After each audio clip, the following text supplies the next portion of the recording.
Question है smooth incline plane having an angle of inclination 30 degree, ये 30 degree with the horizontal has 2.5 kg mass held by a spring. देख रहे हो 2.5 kg का mass spring के साथ यहाँ लगा दिया गया है, which is fix at the upper and, ऊपर से इसको टांग दिया गया है।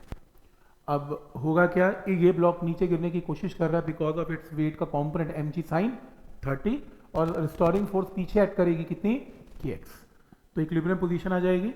The tension in the spring is reduces to zero if mass is now released।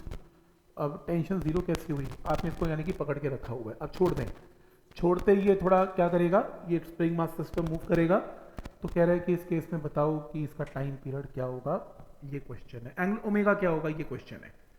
अब देखो स्प्रिंग मास सिस्टम का ओमेगा तो एक ही होता है, तुम स्प्रिंग को कैसे मर्जी लटका दो, हमने एनसीईआरटी की डेरिवेशन में किया था। तुम हॉरिजॉन्टल स्प्रिंग मास सिस्टम ले लो या वर्टिकल ले लो, ओमेगा विल रिमेन सेम। तुम टेढ़ा भी ले लोगे तो भी ओमेगा सेम होता है, ओमेगा नहीं चेंज होता, एंगल पे डिपेंडेंट नहीं है ये। तो अब तुम्हें मास चाहिए, मास की वैल्यू कितनी गिवन है इसमें 2.5 kg, तुम्हारे पास k नहीं है, तो एक काम क्यों नहीं करते, मीन पोजीशन पर क्या होता है, मीन पोजीशन पर एक्सेलरेशन क्या होती है, जीरो, तो नेट फोर्स भी क्या होती है, जीरो। नेट फोर्स का मतलब इक्विलिब्रियम पोजीशन को ही मीन पोजीशन बोलते हैं, और मीन पोजीशन का मतलब नेट फोर्स जीरो वहां पे, तभी तो मीन है। एक्सट्रीम पे क्यों बॉडी वापस भाग के आती है, उसमें क्या डेवलप हो जाती है, रिस्टोरिंग फोर्स। मीन पे वहीं रहना पसंद करती है क्योंकि नेट फोर्स जीरो कर लेती है, और नेट फोर्स जीरो कब होगी, जब के एक्स इसके इक्वल होगा mg साइन 30।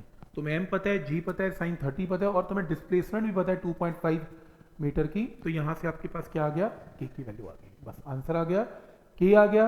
आपके पास मास तो ऑलरेडी है, यहाँ से ओमेगा की वैल्यू कैन बी कैलकुलेटेड। तो मीन पोजीशन पर याद रखना, किसी भी एसएचए पे नेट फोर्स को क्या कर सकते हो, जीरो। तो वहां से आपके पास अपने आप इक्विलिब्रियम की कंडीशन से, और इक्विलिब्रियम का मतलब नेट फोर्स जीरो का मतलब फोर्सेस को बैलेंस करके के निकाल लेना, तो आंसर आएगा। ठीक है, यहां तक ये हो गया क्वेश्चन। क्वेश्चन नंबर 2 बहुत रिपीट हो रहा है, काइनेटिक पोटेंशियल के इक्वल कर दो, ये करने की जरूरत नहीं है।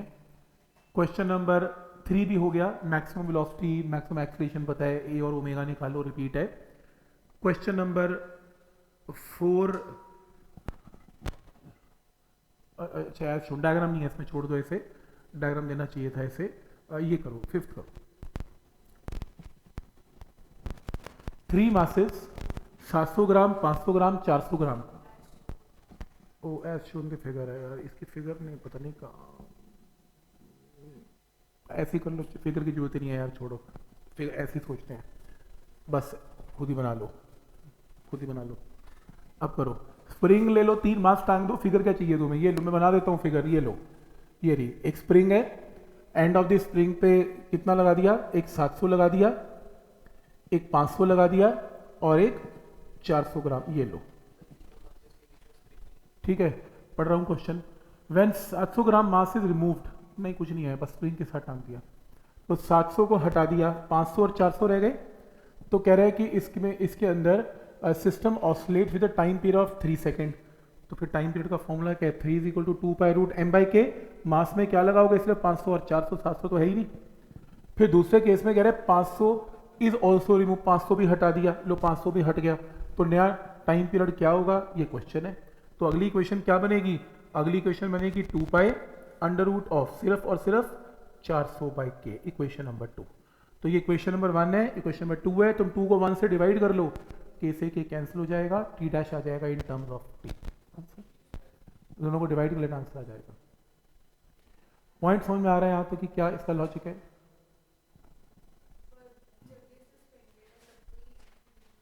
देखो जब ये सस्पेंडेड है इक्विलिब्रियम में, जरूरत ही नहीं है, टाइम पीरियड पूछ रहे तो दैट तुम डेरिवेशन क्यों करोगे, तुम सीधा ही फॉर्मूला लगा दो, t ऐसे तो भी ये भी किया जाएगा, यहाँ से जरूरत क्या है, कि वहाँ एक ही बात है। तो मैं बेसिकली क्या कर रहा हूँ कि एक स्प्रिंग के साथ 3 मासेस हैं, 700 हटा दिया तो ये स्प्रिंग मास सिस्टम मूव करेगा, तो उसका टाइम पीरियड 3 है। 2π√m/k, कितना मास बचा, 500 और 400, बस 700 तो गया, तो टाइम पीरियड गिवन है। वो कह रहा है 500 भी हटा दो तो कितना बचा, सिर्फ 400, तो 400/k टाइम पीरियड निकालना है। अब तुम इसे और इसे डिवाइड कर लेना, k से k कैंसिल, t' की वैल्यू आएगी।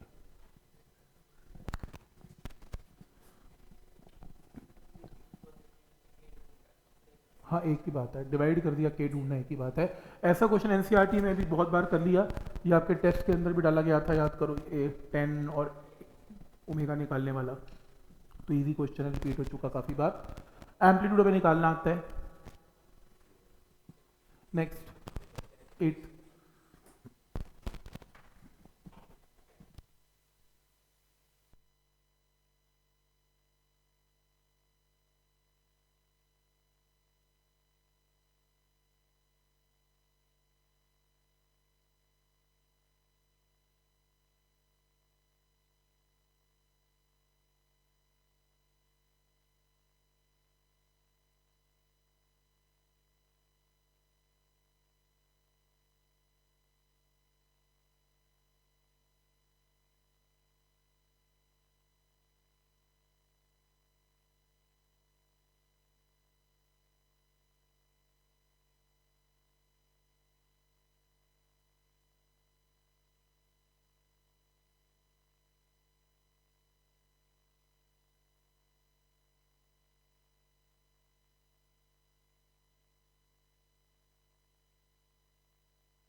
Girl is swinging a swing, ठीक है, वो ना झूला ले रही है पेंडुलम की तरह, और वो क्या हो जाती है कि स्टैंड खड़ी हो जाती है झूला लेते हुए। अब क्या होगा, देखो जो सेंटर ऑफ मास है, देखो एक और चीज़ समझो, इसके अंदर एक अगर मान लो ये आपकी स्ट्रिंग है, नॉर्मली हम पेंडुलम ऐसा लेते हैं, ये जो लेंथ लेते हैं ना पेंडुलम की, वो पता है क्या होती है, सीलिंग की ये वाली लेंथ और सेंटर ऑफ मास की लेंथ। अब ये देखो कि इसके अंदर सेंटर ऑफ मास, क्योंकि वो तो पॉइंट मास ही लेते हैं, तो पॉइंट मास का तो साइज होता ही नहीं है।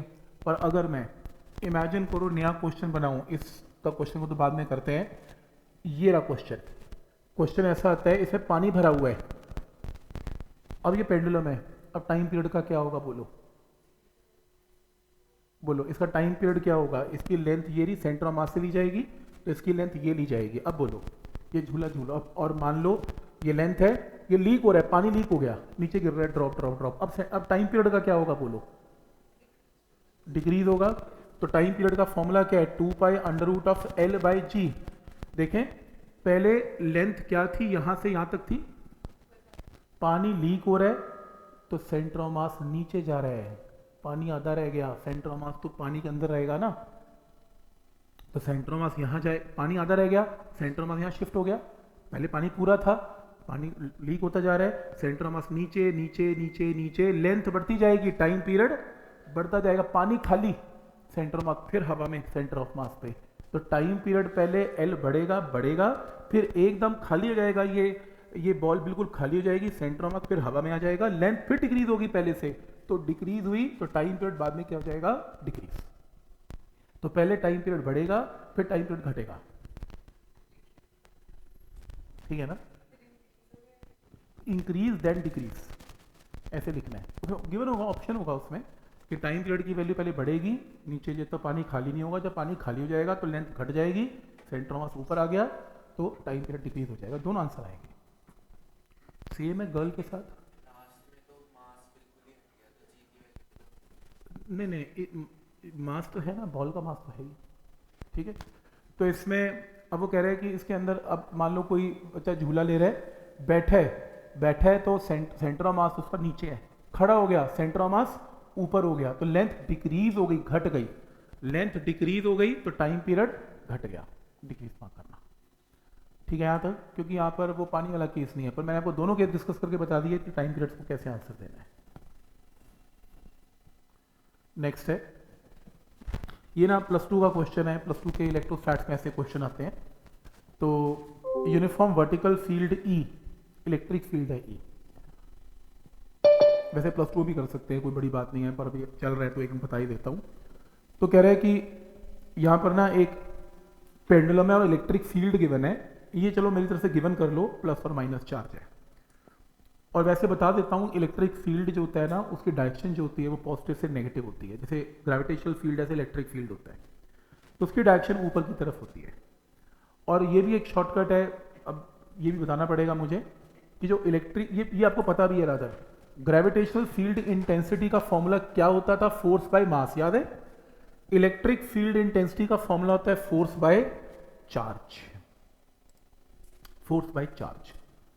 तो याद रखना ग्रेविटेशन, मैंने बोला था ना ग्रेविटेशन और इलेक्ट्रोस्टैटिक बिल्कुल कॉपी है, +2 का 1 महीना तो आपको स्ट्रेस ही नहीं हो सकता, क्योंकि बिल्कुल ग्रेविटेशन की कॉपी चलनी है, तो यही कुछ चलेगा। तो electric field is equal to force by charge, तो फोर्स की वैल्यू क्या होगी इसमें, Q × E, ठीक है। तो ये फॉर्मूला बहुत यूज होता है कि अगर किसी भी बॉडी के ऊपर Q चार्ज है और वो इलेक्ट्रिक फील्ड में पड़ा हुआ है, तो इलेक्ट्रिक फील्ड उसके ऊपर फोर्स लगाती है।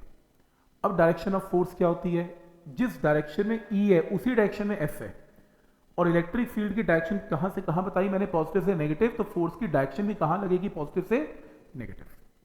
और वैसे भी ये पॉजिटिव चार्ज है और ये भी पॉजिटिव चार्ज है, तो पॉजिटिव पॉजिटिव को क्या करेगा, रिपेल, तो ये ऊपर ही लगेगी। तो वो कह रहे हैं इसका टाइम पीरियड क्या होगा। अब इसकी एक्सेलरेशन ड्यू टू ग्रेविटी क्या होगी, जी नीचे की तरफ है, और यहां पर फोर्स क्या लग रहा है, क्यू, फोर्स को मास से डिवाइड करेंगे, तो ये एक्सेलरेशन किसने लगाई, इलेक्ट्रिक फील्ड ने लगाई। तो फोर्स को मास से डिवाइड करके जो एक्सेलरेशन आई वो इलेक्ट्रिक फील्ड की एक्सेलरेशन है।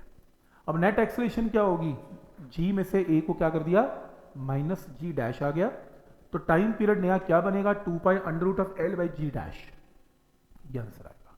पर इसके लिए तुम्हें +2 का ये कॉन्सेप्ट पता होना चाहिए।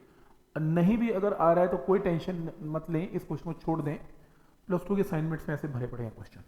अब रोज का यही तो काम करना है, चार्ज में टाइम पीरियड निकाल दो, ये निकाल दो, यही कुछ चलता है। तो अभी छोड़ सकते हो, फिर मैंने आइडिया दे दिया आपको कि किस तरीके से इस क्वेश्चन को करना है। नेक्स्ट है एम्पलीट्यूड, नहीं डैम्पिंग हमने की नहीं, डैम्प ब्लॉक इसे सर्कल कर लो, डैम्पिंग आज हम करेंगे, टाइम मिलेगा तो ये क्वेश्चन मेरी शीट में आएगा, तो डैम्पिंग के क्वेश्चन मैं करवा दूंगा थोड़ी देर में आपको। Work done by string of a simple pendulum during one complete oscillation is equal to, क्यों 0, वर्क पर एनर्जी याद करो, पहला पेज था वर्क पर एनर्जी मेरी बुकलेट का कि सेंटीपिटल फोर्स वर्क डन नहीं करती, टेंशन वर्क डन नहीं करती, क्योंकि टेंशन टुवर्ड सेंटर होती है और डिस्प्लेसमेंट टेंजेंशियल होती है, तो एंगल उनके बीच में 90 डिग्री होता है, तो नहीं लेना इसमें। नेक्स्ट है mass m is suspended from a spring of negligible mass, तो spring is pulled a little and then released, तो SHM का टाइम पीरियड t है। तो कह रहा है पहला केस ले लो, मास m है, टाइम पीरियड t है, बात खत्म। अब वो कह रहे हैं अगर मास को मैंने इंक्रीज कर दिया बाय m, तो अब नया मास क्या हो गया m प्लस m, तो टाइम पीरियड कितना हो गया 5/40, ये रहा।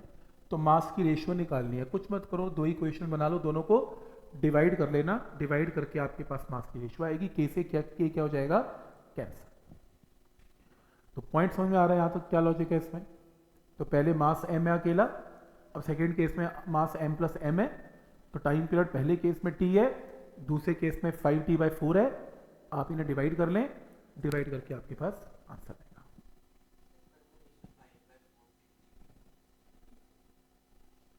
और नहीं 5/4 इंटू टी है वो, वैसे भी टी नीचे नहीं हो सकता, कैपिटल टी तो ऊपर आएगा, टाइम पीरियड का मल्टीपल होगा। हाँ वो लिखने में थोड़ा चेंज है, तो तुमने नीचे ले लिया टी देखो क्या, तुम तो यूनिट एंड डायमेंशन गलत कर गए ना, तुम तो टाइम पीरियड को 1/2 ले गए, तो किसी भी हालत में कैपिटल टी नीचे नहीं हो सकता, किसी भी हालत में ऊपर ही होगा, 9/16 है। देखो नेक्स्ट,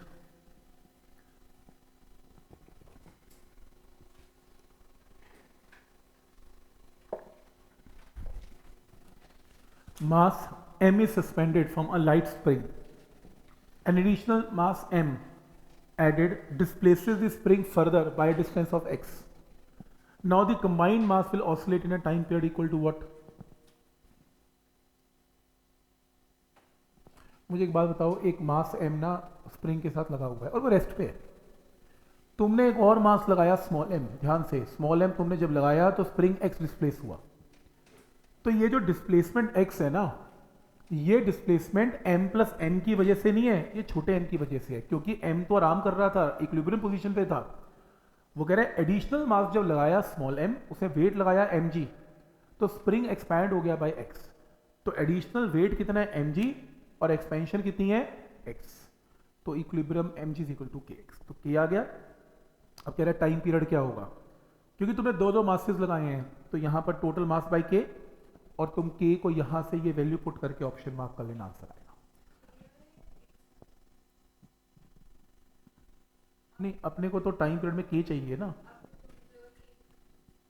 कहां पे, अच्छा नहीं x आएगा, वो तो x आएगा, क्योंकि k की वैल्यू को यहां पुट करेंगे, x की फॉर्म में आंसर आएगा। गलत किया इसमें ना, ऑप्शन मेरे को लगता है x की फॉर्म में गिवन होगा ना, हाँ x की फॉर्म में, तो तुम k निकालना है, x की फॉर्म में आंसर आएगा, ठीक। तो ये क्वेश्चन ऐसे किए थे, इक्वेशन को कंपेयर करने वाले, तो आसान क्वेश्चन है, ओमेगा निकाल लेना। Second pendulum is placed in space lab orbiting around the earth at height of 3r from the earth surface, time period of the pendulum क्या होगा, तो g तो 0 ही हो जाएगा उसका नेट स्पेस में, तो g 0 हो गया तो क्या होगा, टाइम पीरियड इनफाइनाइट, कुछ करना ही नहीं है इसमें।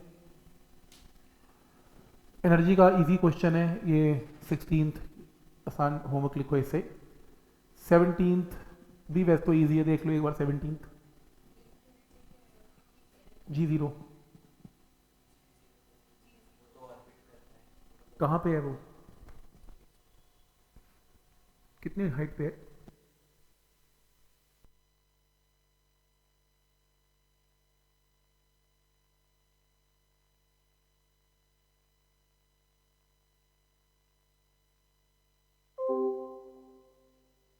एक्सक्यूज मी सर, 15 दोबारा बता दो।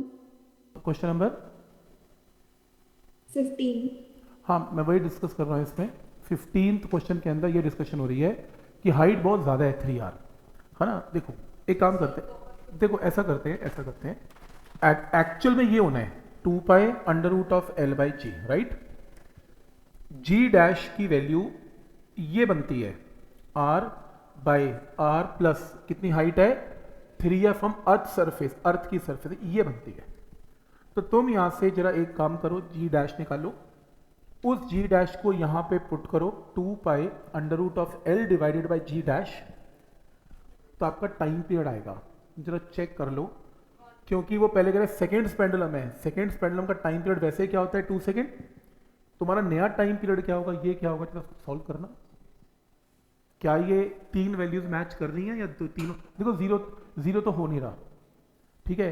कैलकुलेट करना, ये क्वेश्चन नंबर 1 है, ये आपकी क्वेश्चन नंबर 2 है, और जी डैश को सॉल्व करके यहां पुट करना, टी डैश को टी से डिवाइड करना। अब चेक करो, एक्चुअल तरीका ये है।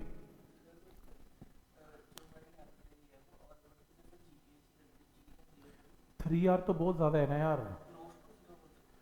आप फिर आंसर मार्क करो, अगर इन्फिनाइट नहीं करना तो एबीसी में से क्या करोगे, मतलब बहुत ज्यादा बड़ा होने वाला है। जी देखो ना, जी की वैल्यू, ओ एक मिनट, ओ इनफाइनाइट नहीं हो सकती, आई एम सॉरी, मैं इनफाइनाइट नहीं, मैं रिपीट करता हूँ, ओके ओके। जी की वैल्यू उल्टा घट रही है, जी की वैल्यू घट रही है, राइट, ठीक कह रहे हो। तो जी की वैल्यू घट रही है तो टाइम पीरियड बहुत ज्यादा बढ़ेगा, है ना। तो जी उसने पूछा भी टाइम पीरियड ही है, तो बहुत ज्यादा बढ़ने को मैंने इनफाइनाइट मार्क कर दिया, बस इतना कैलकुलेशन किया है। मैंने ये नहीं कहा जी की वैल्यू जीरो हो जाएगी, मैं कहना चाह रहा हूं कि जी बहुत छोटा हो जाएगा। तो जी बाई 16 आ रहा है, तो कितना 4 टाइम्स टी का मतलब, हाँ ठीक है, फिर इन्फाइनाइट मार्क नहीं करेंगे। फिर इसमें कितना आ रहा है, सॉल्व करना। मैं एक बार सॉल्व कर लेते हैं। ये जी बाई 16 आ गया, रुको एक मिनट, ये जी बाई 16 हो गया, तो चेक करो इसमें टी डैश कितना आ रहा है। टी की वैल्यू 2 सेकेंड है,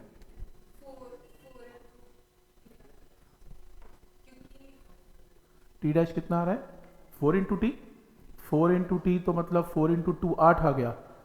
नहीं ठीक है, फिर इन्फाइनाइट तो नहीं होगा भाई, फिर नहीं मार्क करेंगे इसमें।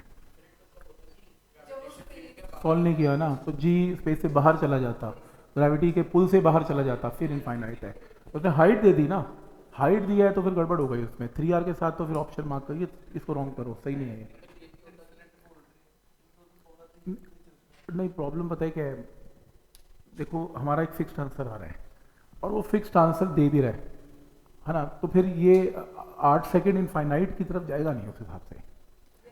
या तो हाइट ना देता या बहुत ही हाइट दे देता, वो बोल देता कि अर्थ के ग्रेविटेशनल पुल से बाहर चला गया, फिर बात समझ में आती है कि अगर अर्थ के ग्रेविटेशनल पुल से बहुत दूर चला गया तो जी की वैल्यू बहुत ज़्यादा घट जाएगी। हाँ, फिर बात समझ में आती है कि जी घट जाएगा तो टाइम पीरियड बहुत बड़ा हो जाएगा, समझ में आता है, ठीक है। सेकेंड पेंडुलम का टाइम पीरियड 2 सेकेंड है, तो आई होप मेरे ख्याल ठीक है यार, इसको रहने दो। तो इसमें 3r के साथ ही जाना आप, क्योंकि मैंने PYQ के बहुत क्वेश्चन देखे हैं जो एक्सीलरेशन ड्यू टू ग्रेविटी के साथ मैच करवाता है वो, तो जी डैश की वैल्यू निकालनी ही होती है हमें, तो इनफाइनाइट मत करना इसमें, तो जो फिक्स्ड आंसर है वही आना चाहिए। इसको करके देख लो, इसमें वो कह रहे हैं कि simple pendulum executing SHM with a time period of t, length of the pendulum is increase by 21%, percentage increase in time period क्या होगा, तो मैंने लेंथ को 21% बढ़ा दिया, तो इसका आंसर क्या होगा। वैसे मेरे को लगता है एरर से नहीं हो जाएगा, ये हो जाएगा ना, तो एरर से हो जाएगा, तो यहाँ से डेल्टा टी बाई टी अगर हम कर लें तो half into delta L by L हो जाएगा। तो यहाँ से 100 से मल्टीप्लाई कर लेते हैं, 100 से परसेंटेज इंक्रीज 21% के आसपास है, 21 बाई 2 जो है 10% के आसपास, सीधा मार्क कर दो, डन करने की जरूरत ही नहीं है, तो एरर्स के रूल्स ही लगा देंगे, तो आंसर सीधा सही आ रहा है। 18th क्वेश्चन जो है एक्सेलरेशन पे, सिंपल फॉर्मूला ही है, 19th, ठीक है, सिंपल फॉर्मूला है ये भी, कोई दिक्कत नहीं है।